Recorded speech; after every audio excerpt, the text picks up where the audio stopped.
Bien, entonces como hablábamos hace un momento, estos soplos cardíacos, dependiendo la localización, dependiendo la intensidad, nos orientarán a pensar el compromiso que existe a nivel de la válvula y qué, desde luego, alteración puede presentar, ya sea de tipo estenosis, ya sea de tipo insuficiencia, o en todo caso encontrar una mayor o menor intensidad dependiendo del lugar donde se encuentre. Muy bien. Entonces, no nos olvidemos que al hablar de un soplo sistólico a nivel de la válvula aórtica, nos denotará una estenosis. Y como vemos, las características propias de la estenosis aórtica es que vamos a tener un soplo de tipo mesosistólico, de mayor intensidad a la mitad del soplo como tal. Ser un soplo que va creciendo y una vez que llega a la parte media, este soplo tendrá que decrecer, por eso hablamos que es creciente y decreciente. Prácticamente entre soplo y soplo vamos a encontrar un pequeño espacio porque es, entonces, es un soplo un poco lento, un soplo prácticamente que eh, eh, nos va a indicar que existe un compromiso a nivel de la válvula. Un minuto, chicos, estoy con una llamada.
Doutor, tenía alguns em na sala de espera.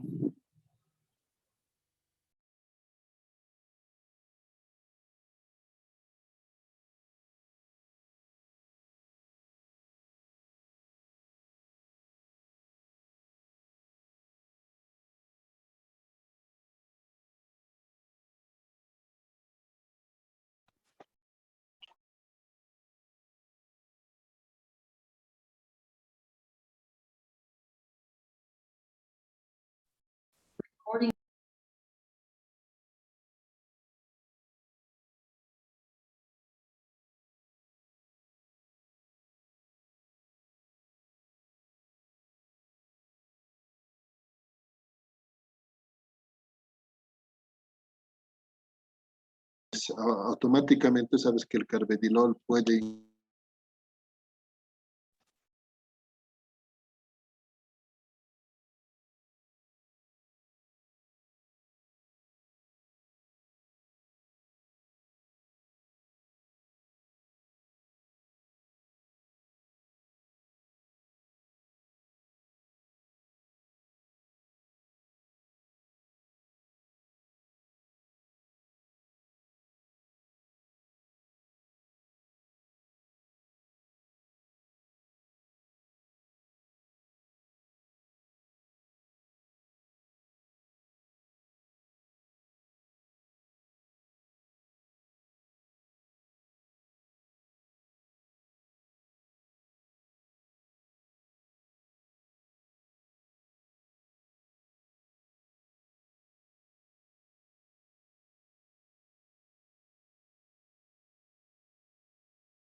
Bien, mil disculpas, muchachos, estaba con una llamada. Como les decía, el soplo a nivel de lo que es la estenosis aórtica es un soplo sistólico, mesosistólico, con mayor intensidad a la mitad del soplo como tal. Es un soplo que es creciente y decreciente, y un soplo que prácticamente lo vamos a percibir siempre mejor a nivel de lo que es la aorta.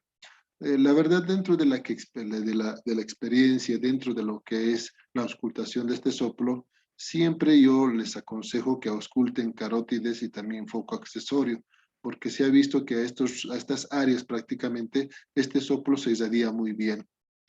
Existe un poco de dificultad dentro de la auscultación del mismo foco, y muchos tal vez dentro de lo que es el momento en el que están en contacto con el paciente no logran percibir el soplo, ¿no?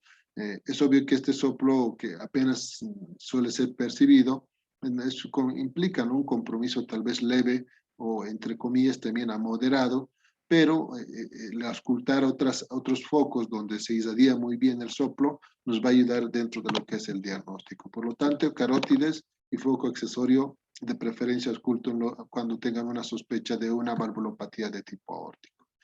No se olviden, estos soplos prácticamente van a tener la característica de tener una mayor intensidad a la mitad del soplo. Por ende, ¿qué tipo de soplos nos van a condicionar la presencia de estos soplos mesosistólicos? Ante todo, la estenosis de la válvula aórtica. Pero también podemos encontrar un soplo mesosistólico en la estenosis de la válvula pulmonar. Si bien está acá pintada de color negro, es porque las estenosis en la válvula pulmonar son muy raras, no son comunes. Muy poco la incidencia en cuanto a lo que es encontrar una estenosis de la válvula pulmonar. Es muy común encontrar, desde luego, una estenosis de la válvula pulmonar por todo lo que se ha explicado, pero no se olviden, también esta válvula se puede envejecer y puede, desde luego, indicar que la válvula está alterada que tiene una alteración degenerativa. Si ustedes encuentran una valvulopatía degenerativa, no se alarmen. ¿Por qué?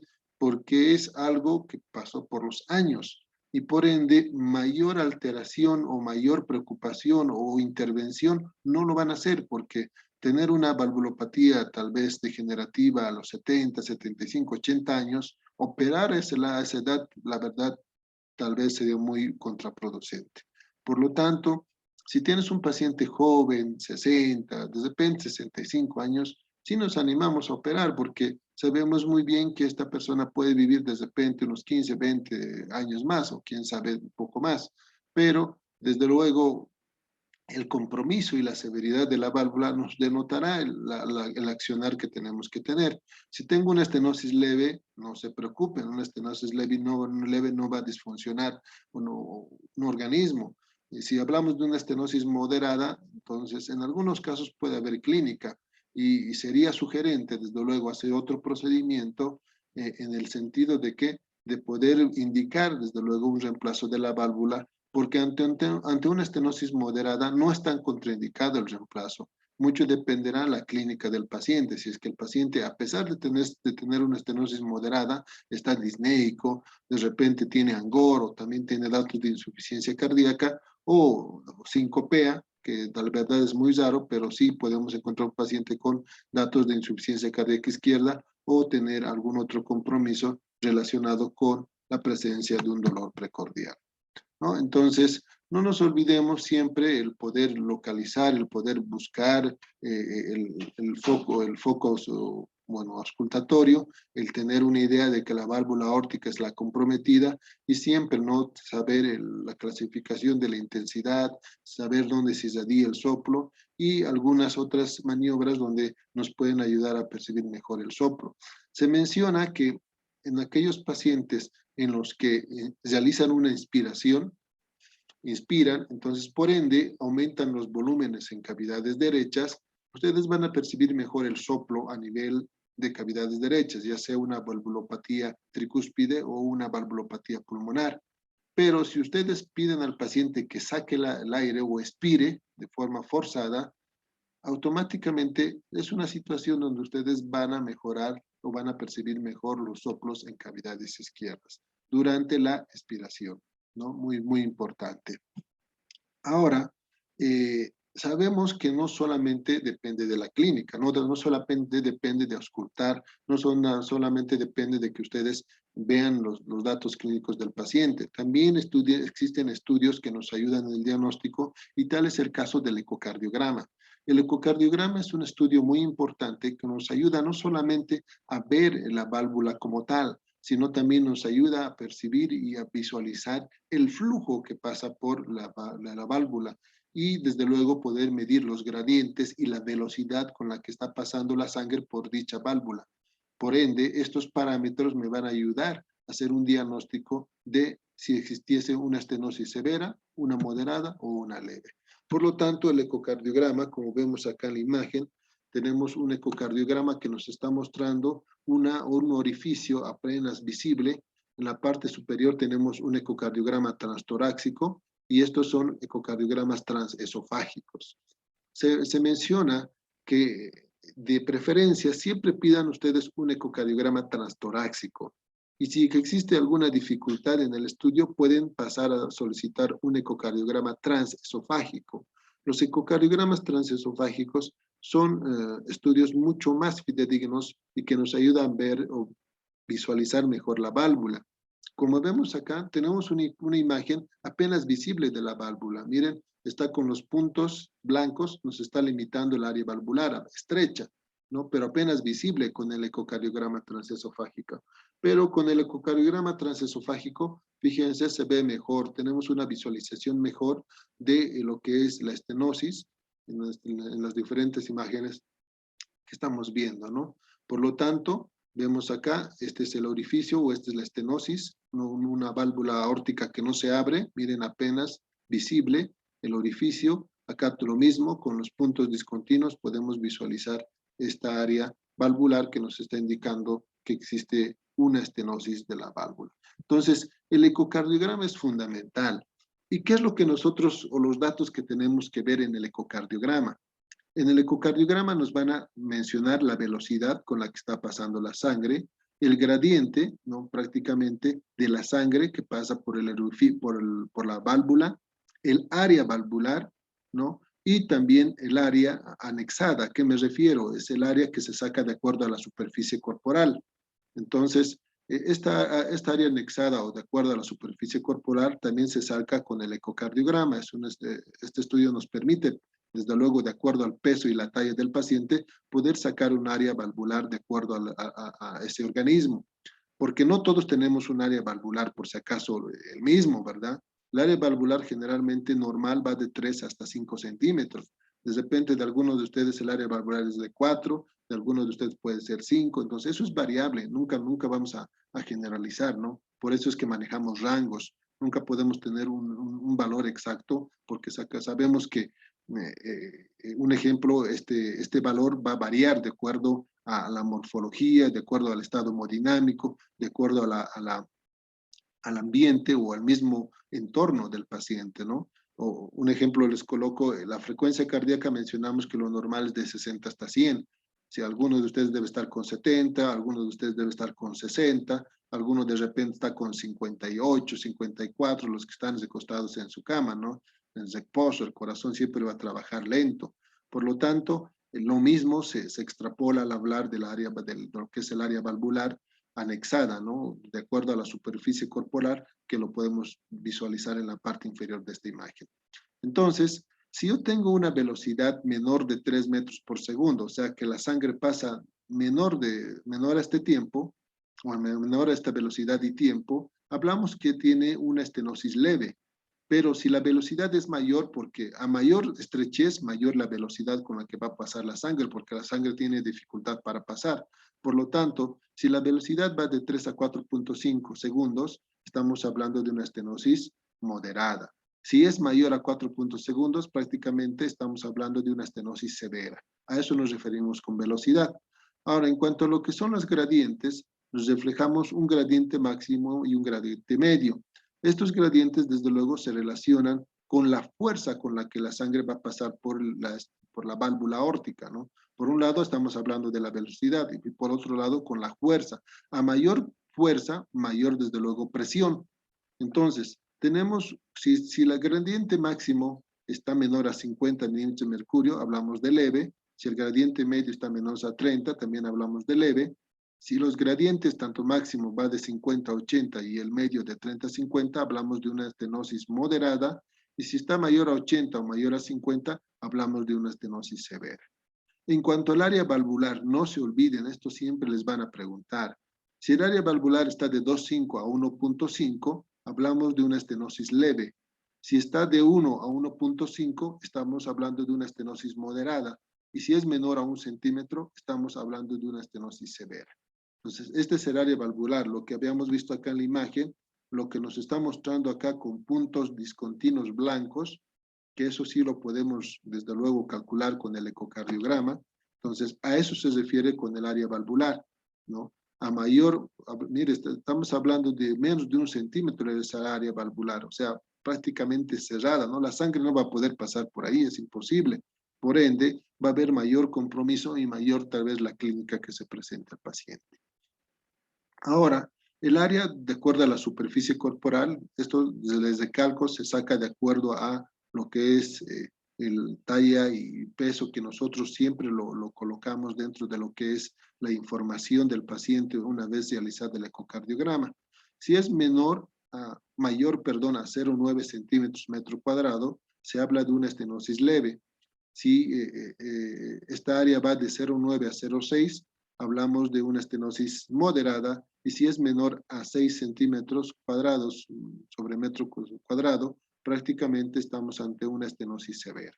Estos son datos importantes. Lo que más manejamos dentro de lo que es tal vez el nivel en el cual se encuentran ustedes es el área valvular. Lo que siempre tienen que saber es el área valvular, que no son números difíciles de tal vez de saberlos. No se olviden que de acuerdo a este cálculo nosotros hablaremos si es que existe una estenosis leve, moderada, severa. Muy importante estos valores que nos dan desde luego el ecocardiograma, y por eso se menciona que es un estudio gold estándar, ¿no? Entonces, dependiendo desde luego el área valvular, también puede estar comprometida el gasto cardíaco, ¿no? ¿Por qué? Porque recordemos que el gasto cardíaco es igual a volumen latido, la cantidad de volumen que se expulsa por los latidos en un minuto. Por lo tanto, como el volumen va a estar alterado, desde luego el gasto cardíaco también puede estar alterado. Y recordemos que el gradiente medio también va a estar alterado, va a ser mayor, ¿no? Dependiendo del compromiso de la válvula como tal. Muy bien.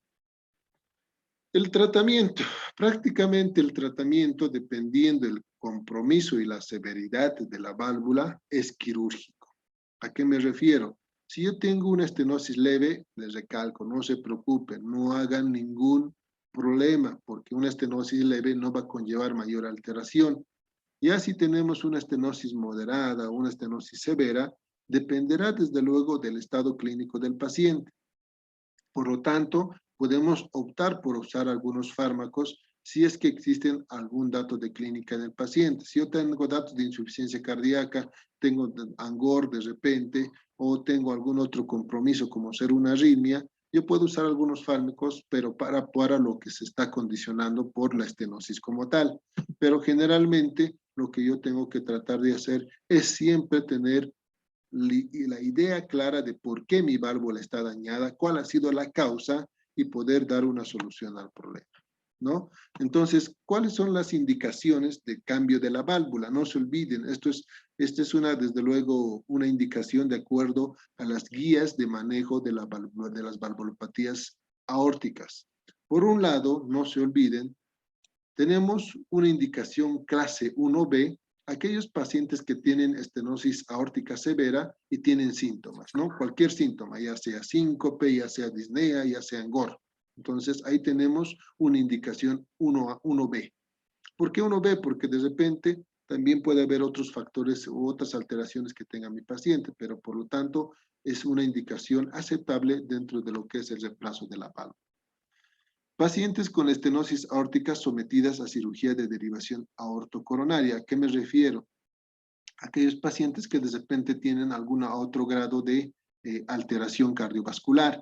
Algunos pacientes que tienen estenosis aórticas severas también pueden tener compromiso de las arterias coronarias y por ende tal vez tender desde luego a tener una cirugía o un bypass coronario, que prácticamente es el implante de algunas conexiones entre diferentes arterias del corazón para mejorar la irrigación. Por lo tanto, en aquellos pacientes que también tienen algún grado de compromiso en otra estructura cardíaca, son una indicación 1C.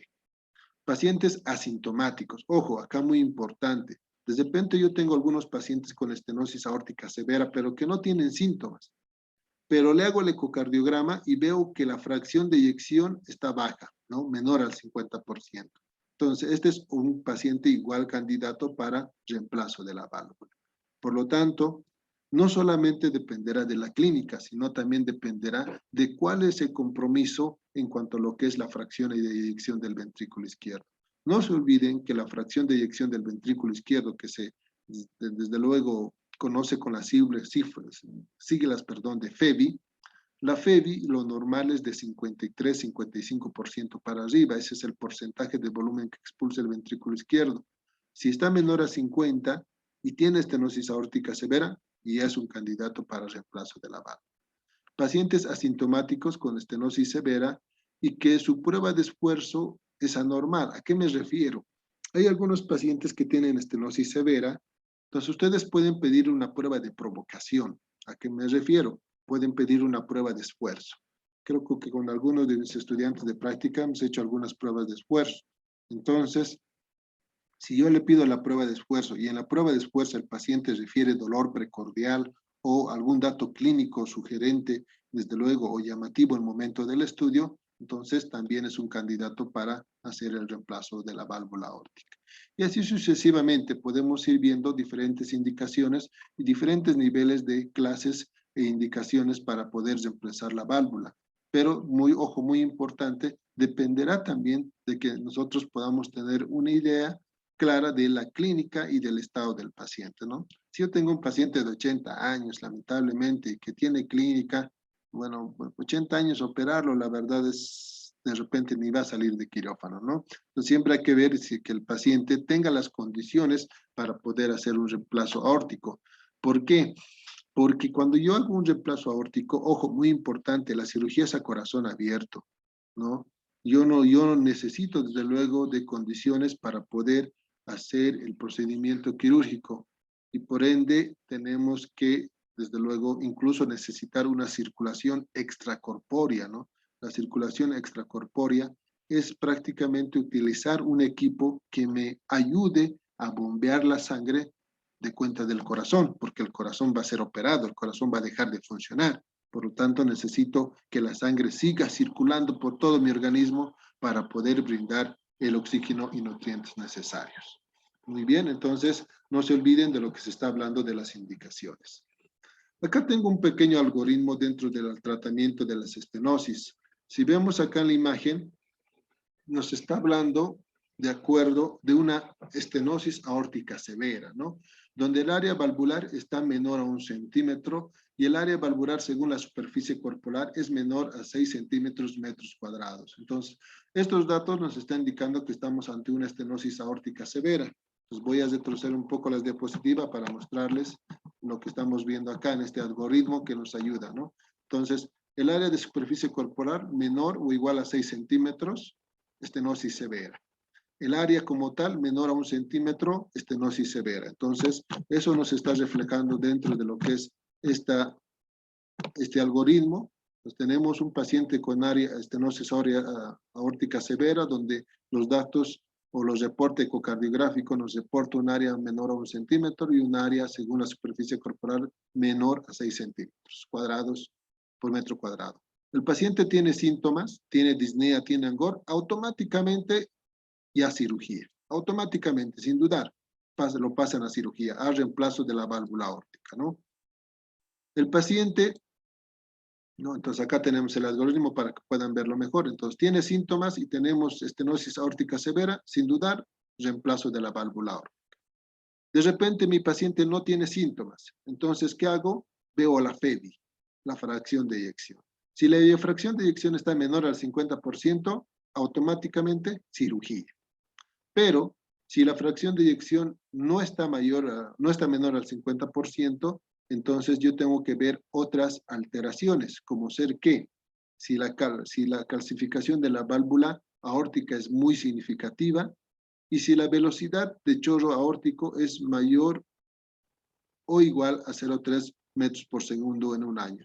Generalmente este es un valor que también nos da el ecocardiograma, pero es obvio que tenemos que llegar a ver este resultado posterior a ver si es que el paciente tiene clínica, calcular la FEBI y posteriormente recién veremos la velocidad de chorro, ¿no? Y el compromiso de las válvulas, si están muy calcificadas. Si tenemos estas alteraciones, entonces pasa a cirugía. Si mi paciente es un paciente que no tiene síntomas, pero es un paciente que todavía hace actividad física, entonces puedo pedirle una prueba de esfuerzo, ¿no? Entonces, automáticamente, mi paciente que es físicamente activo y tiene una estenosis aórtica severa, pero no tiene síntomas, entonces le realizo la prueba de esfuerzo. Si en la prueba de esfuerzo me dice, paciente, tengo dolor, doctor, me sentí mal, entonces automáticamente también pasa a cirugía. Pero si mi paciente prácticamente me dice, doctor, no tengo dolor, he aguantado la prueba de esfuerzo bien, sigo sin ningún problema, entonces el paciente no entra todavía a cirugía y tendremos que ir evaluando cada 6 o 12 meses de acuerdo, desde luego, a la clínica que vaya presentando todo este tiempo. Por lo tanto, el paciente debe ser estudiado. Entonces, este es el esquema que nosotros tenemos que seguir de acuerdo al compromiso de la válvula aórtica. Y para ayudarles a todos, de este cuadro se entran varias preguntas para el examen. No se olviden, les recalco, tiene que existir una estenosis aórtica severa. De acuerdo a los síntomas, hay síntomas, hago la cirugía. No hay síntomas, valoro la FEBI. La FEBI está menor a 50, voy a cirugía. Si la FEBI está mayor a 50, entonces veo o analizo cómo están las válvulas, si están muy calcificados, y veo la velocidad de chorro. Si la velocidad de chorro es mayor a 0,3 metros por segundo por año, voy a cirugía. Si veo que no tengo estas alteraciones, no veo muy calcificadas las válvulas y veo que la velocidad de chorro no está mayor o igual a 3, veo el estado físico del paciente. Si el estado físico es bueno, hago una prueba de esfuerzo, una ergometría. Si el paciente me refiere clínica, voy a cirugía. Si el paciente no me refiere que no hay clínica, lo hago controles cada 6 a 12 meses. ¿Listo? Estoy reiterando de la conducta que ustedes deben de tomar ante pacientes con estenosis aórticas severas y que tienen un compromiso mayor. Listo. ¿Alguna pregunta que tengan, chicos? Doutor, acerca del exame, ¿podría aclarar más o menos cómo va a ser la división de los temas? Si va a quedar más concentrado en los temas del final. Sí, siempre el examen final está más concentrado en preguntas de los temas que estamos viendo, ¿no? Si bien el examen es el 9 de junio, la siguiente semana, ya les recalqué en algún momento que tenemos que tener una clase extra porque tenemos pendiente una clase, ¿no? Por el microparcial. Yo ya me organicé con mi otro grupo teórico para tener una clase extra. Con ellos ya estamos un poco avanzados. Lamentablemente con ustedes tenemos un poco el compromiso de tener un horario para que puedan estar la mayoría, si es posible. Si bien esta clase extra no es obligatoria, pero desde luego tiene que llevarse a cabo porque todavía tengo que llevar el tema de cardiopatías congénitas, que eso sí lo van a ver en el trayecto de los temas que vean a posterior. En algún momento van a hacer cirugía cardiovascular. Entonces, por ende, las cardiopatías congénitas también los van a tocar en el momento en la que estén rotando de repente esta especialidad. Por ende, les recalco nuevamente, podemos hacerlo el día que ustedes vean conveniente, solamente fijen la fecha y traten de no tener problemas con esto de los horarios. Yo sé que están en exámenes, yo sé que están muy saturados, ya estamos al final prácticamente de la rotación en todas las asignaturas. Por ende, les recalco nuevamente, yo estoy a la espera de que me confirmen el día, la hora. Yo me organizo y trato desde luego de concluir con el tema que está pendiente. De todas formas, el microparcial va a ser posterior al examen, siempre con el compromiso de poder tal vez colaborar en todos ustedes.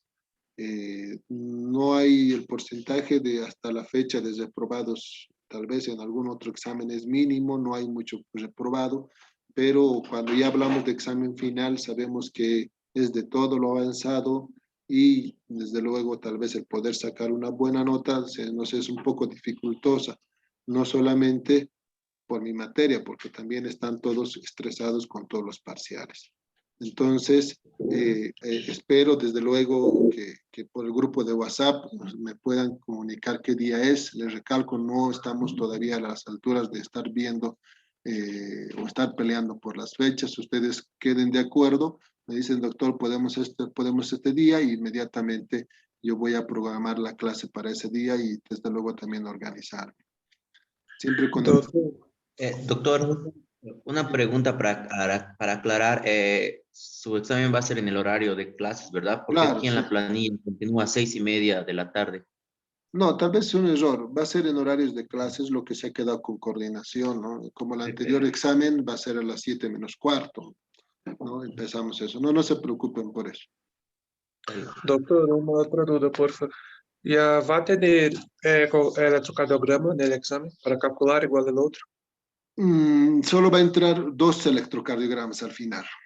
Solo entran 2, porque el resto son preguntas nada más. Doutor, se puder poner mais assunto da segunda, da terceira, da final seria bueno para ajudarmos, porque é muito da primeira. Sí, no, no se preocupen. Les recalco nuevamente, voy a centrar más las preguntas en un 75% en los temas finales, ¿no? Después ya el resto, 25% vendrá el resto, primer, segundo parcial. Entonces, quedamos acá, ya hemos terminado el tema. Espero nada más su confirmación para el día. Les recalco, organícense ustedes, traten de no buscarse pleito, porque a veces buscamos nuestra comodidad. Entiendo que están saturados, yo solamente voy a guardar el día o la hora que me confirmen para darme tiempo y espero que, bueno, pues no exista tampoco perjuicio por ustedes. Yo sé que están ocupados y han terminado clases teóricas la mayoría, otros ya están por terminar, ya estamos entrando a exámenes finales, es último esfuerzo para poder terminar este semestre, por ende no quiero tampoco incomodar, ¿listo? Me confirman por favor la hora y el día para la última clase que vamos a tener de cardiopatías congénitas y con eso concluimos. Muy bien. Doctor, una última ¿Va preguntita, a llamar la lista? Sí, Doctor, sí, doctor, ¿nos puedes enviar las sí, diapositivas y las clases que ya están grabadas? les voy a enviar mil disculpas, no he estado con mucho tiempo, por eso no les he doctor, enviado. y en relación a la asistencia, doctor, una ¿Bien? pregunta, no es una reclamación, es en relación a la asistencia. Nosotros tenemos 7 de 6, yo creo que casi todos. ¿Y eso por qué, doctor? Miren, la asistencia generalmente a todos, en algunos casos les he colocado entre 7, 8. Esto va en relación en el siguiente sentido. Si bien algunos han asistido a todas las clases, pero yo no puedo colocar notas, en su examen les ha ido a algunos muy mal, entonces yo no puedo colocarles 10 en asistencia conteniendo un examen tal vez de 20 o 15.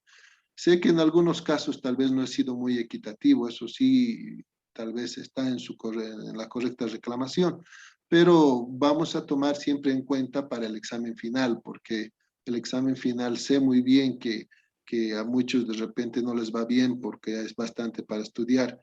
Entonces, de alguna u otra forma vamos a tratar de recompensar a algunos que desde luego siempre han asistido a clases y que, bueno, pues tal vez en algún momento van a necesitar de nota, ¿no? No se preocupen por eso, en el examen final se les va a tomar en cuenta, ¿ya? Bueno, Gracias. chicos, por favor, atentos. Antonio, antes que se nos acabe el Zoom, tenemos 2 minutos. Antonio no está. Federico, Presente. Daniela, Beidi, Efraín,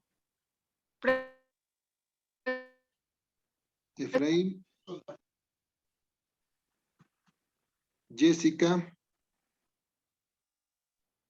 Joao, Presente, doctor. Jonathan, Julia, Presente, doutor. Juan Carlos, Presente, doctor. Caterín, Presente, doutor. Davi, Ricardo, Presente, Mauricio, doutor. Ricardo, bien. Mauricio, Presente, doctor. Gleidres, Presente, doutor. Ulibliner, Presente, doctor. Ronald, Ronald, presente, doctor. Inara, Presente, doutor. Vania, Jessica, Presente, doutor. Marcos, López, Presente, doutor. Claudia, Presente, doutor. Gabriel, Presente, doutor. Rodrigo no está, Waldir, Doctor, Waldir me mandó un mensaje, me dijo que está con su micrófono mal. Eso me pidió que le diga, doctor. ya. Amanda,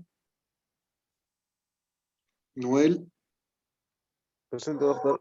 Juan, Pablo, Presente, doctor. Luis Hilton, Presente, doutor. Mónica Pereira, Presente, doutor. Alejandro Quiroz, Presente, doctor. Dayana Quispe, Presente, doutor. Lucas, Presente, doutor. José Roberto, Presente, doutor. Andrew,